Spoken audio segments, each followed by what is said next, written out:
Chapter 22, The Trunk.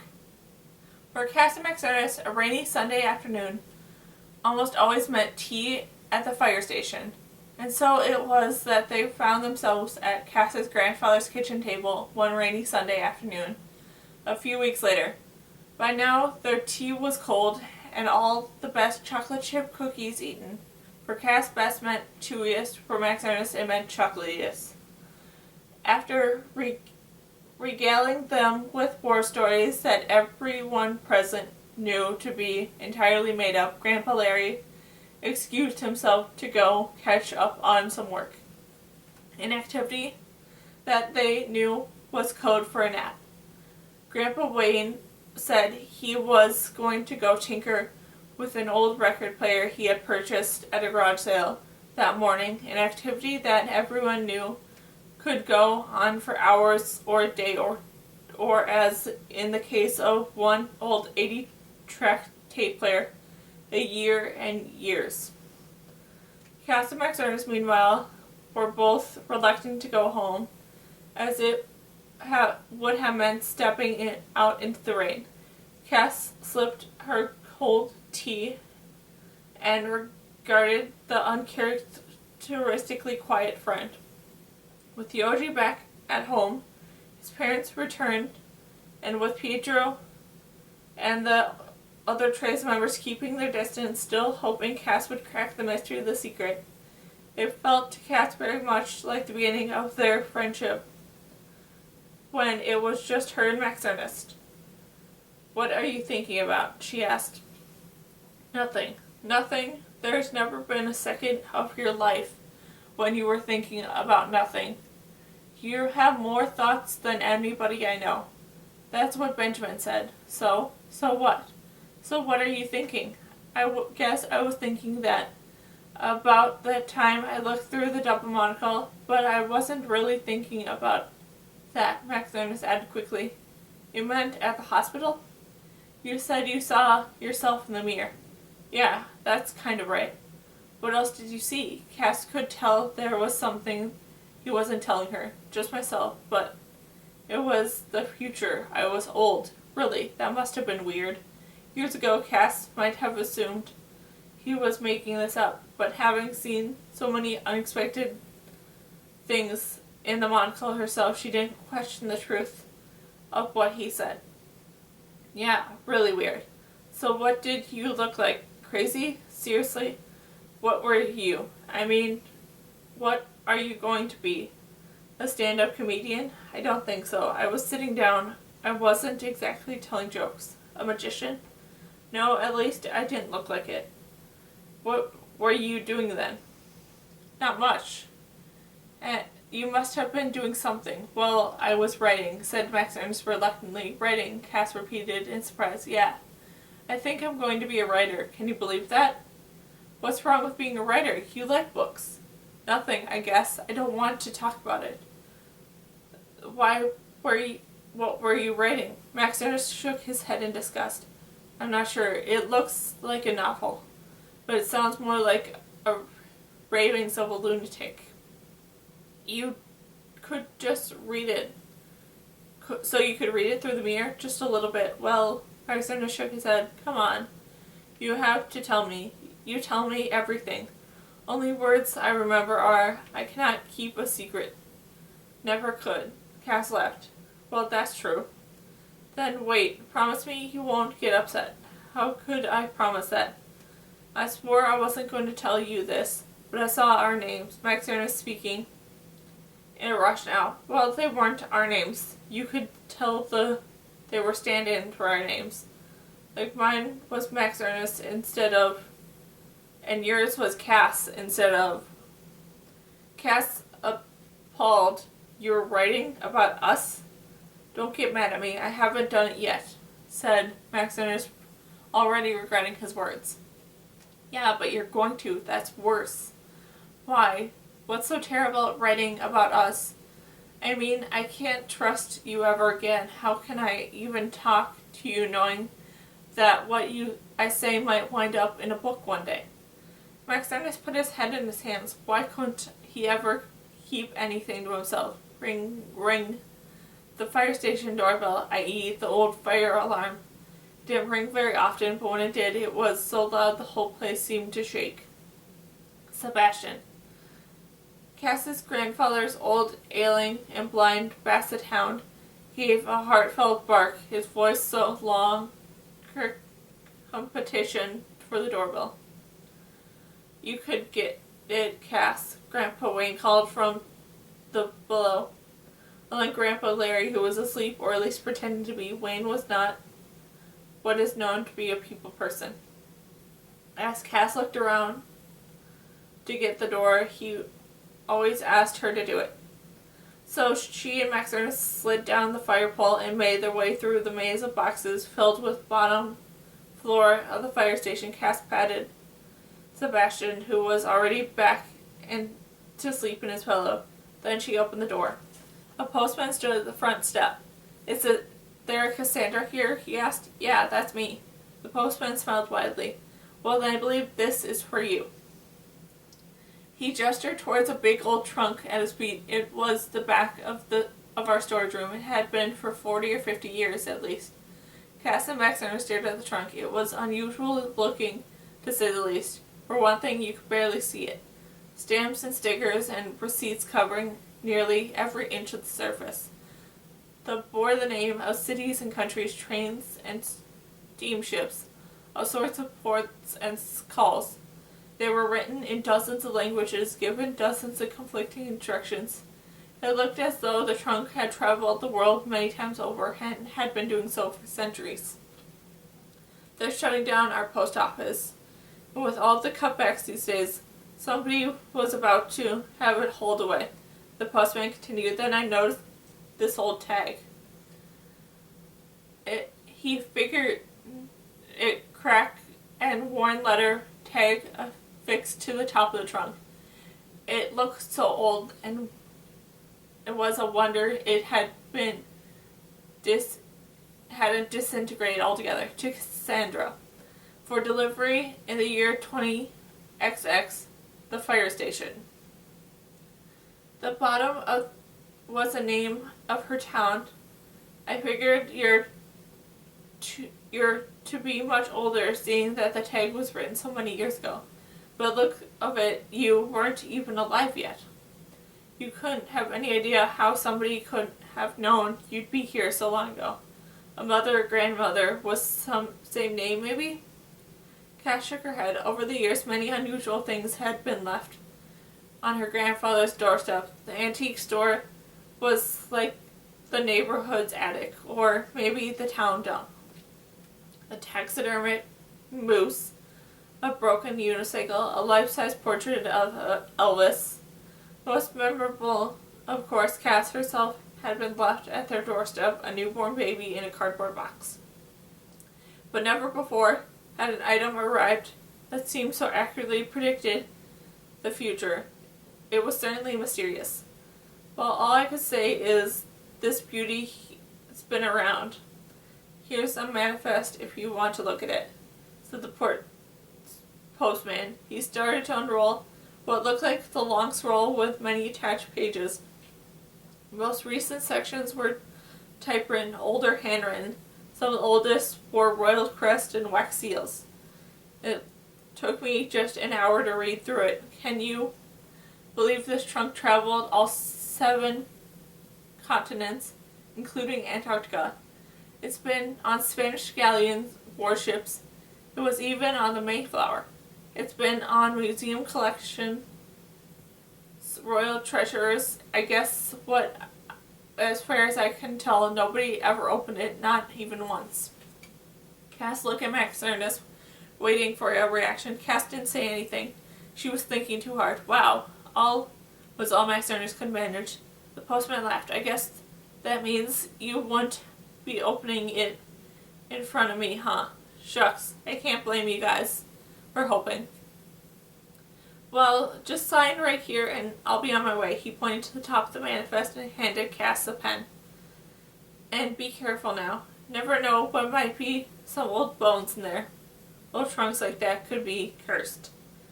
New loot, especially new old loot, usually proved irresistible to Cass's grandfathers. But Wayne was so absorbed in his record player and Larry was so fast asleep neither came running when Cass and Max Ernest hauled the trunk inside. Two young people were free to put the considerable detective skills to work on the trunk and uninhibited by the older men. "I wonder how old it is," said Max Ernest. "It seems like the tag with your name on it was from the beginning. How about that?" "I think it's 500 years old, actually," said Cass, her ears tingling in excitement.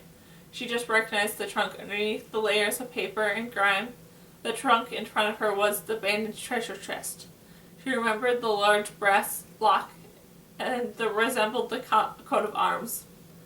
One of the bandits had broken the lock with his axe. Nobody had opened the trunk in years, since somebody must have rebuilt the lock and reinforced it many times over. "It's from the jester, it has to be," she said, lowering her voice so her grandfathers couldn't hear. "I told them the fire station didn't exist yet. I meant in his time he must have left instructions for it to circle around the world until it came closer to our time." Together they examined the brass lock. It had been intricate patterns of diamonds and fleur-de-lis etched into it. The basic design was simple.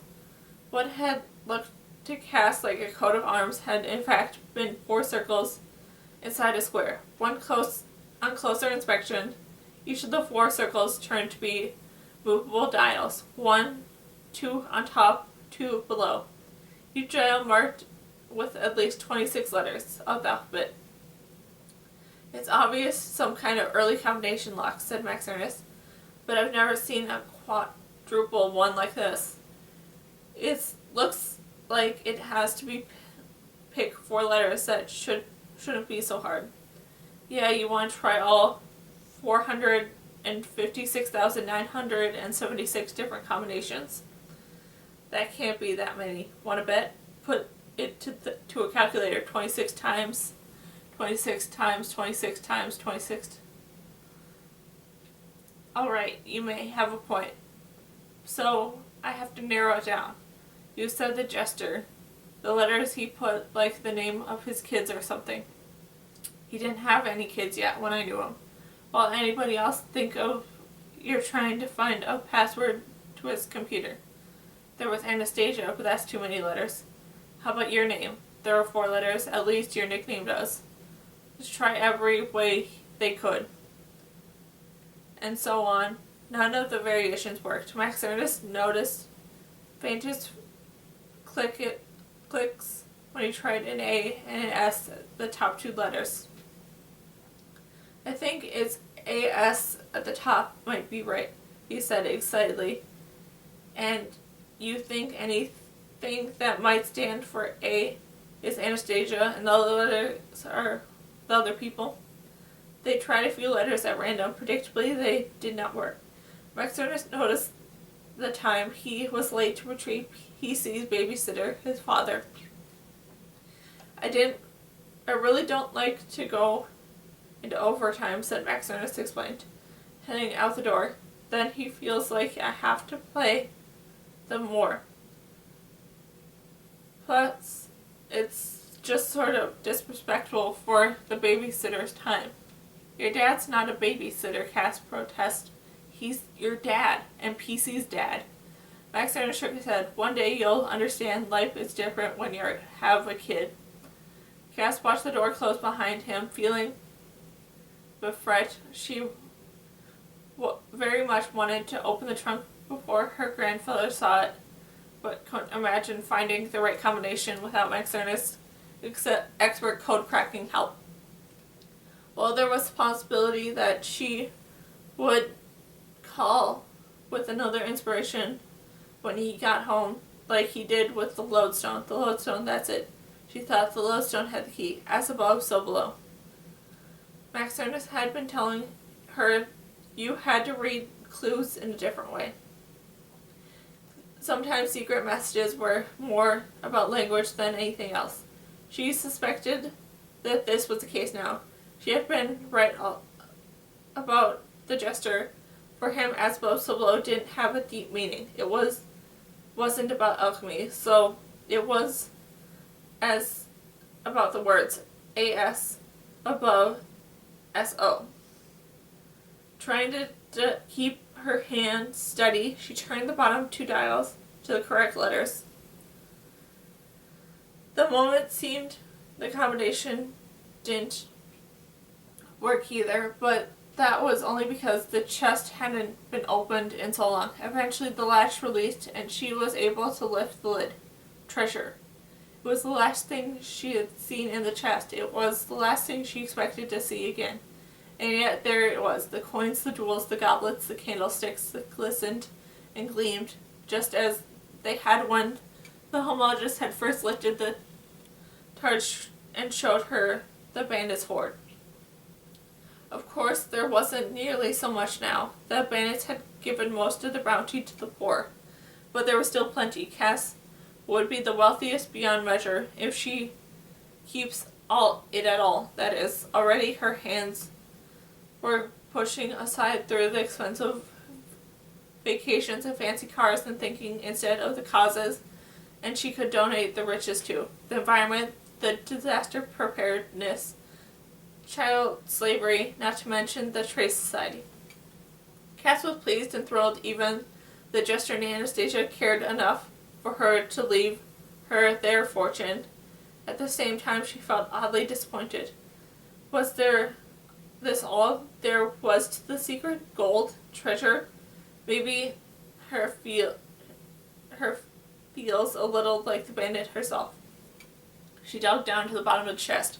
Perhaps she could find a note at the bottom, or some other object that contained a clue about the secret.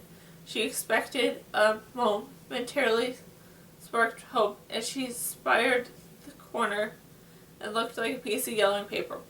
But when she pulled it out, she found no ancient Egyptian papyrus, but a familiar parchment scroll. Cass unrolled it to reveal the crude sketch of a girl with pointy ears, her self-portrait. She looked wistfully at the drawing, thinking about Anastasia must have left it for her to find. Cass had traveled into the distant past, in part to find out who her biological parents were, and the jester had been right. The quest made no sense, chronologically speaking, but it meant that the jester and Anastasia perhaps had found the roots she was looking for anyways. "I have a present for you," said Cass to her mother later that night. When they were together in the kitchen, she pulled out the now flattened self-portrait out of the folder of her backpack and handed it over. Her mother smiled in delight. "Cass, did you draw this?" Cass shrugged. I mean, you could call it a drawing. It's more of a scribble." "Thank you. I don't remember the last time you gave me a drawing that you did. Probably you were 6 years old. This is wonderful." "No, it's not. You don't have to say that," said Cass, embarrassed, already half regretting the gift. "I know I don't. I'm saying it because it's true. It's very expressive to think it captures the essence of you, although, of course, you're much prettier." "You don't have to say that either." Maylene shook her head. "What I'm going to do with you, Cassandra, is very important skill to know how to accept a compliment." "Oh, well, I guess I'm not very skillful then." "Terrific. Now I'm insulting you." Melanie had Cass's drawing up in the light. "This paper looks so old, almost like parchment. Did they give it to you at the school?" "No, I found it at the fire station," said Cass, seemingly accurate. "I don't think Larry and Wayne even knew it was there." "Well, I'm sure they would be glad to see it used so well." "What, this teeny little scrap of paper glued to the other side?" asked Maylene, turning the parchment over. "See here at the bottom? I think there's something written on it. Almost looks like hieroglyphics. Let me see that." Cass snatched the drawing out of her mother's hands. "Just decided I have to take the drawing back," she said, not yet daring to look at it. "It's, I don't think I've finished it yet. I'm afraid it's going to put it up or something. Sorry." Leaving the flabbergasted Melanie alone in the kitchen, Cass flew up the stairs to her bedroom and slammed her door shut. Cass, what did I do? The mother shouted from downstairs. Nothing. I love you, Mom. Cass shouted back, and then she locked her bedroom door for good measure. Her hands trembling, Cass turned the parchment over. Sure enough, there was a little scrap of rough woven paper stuck to the bottom page. Cass was certain it was the papyrus on which the secret was written. There was only one problem. The papyrus was rapidly turning to dust.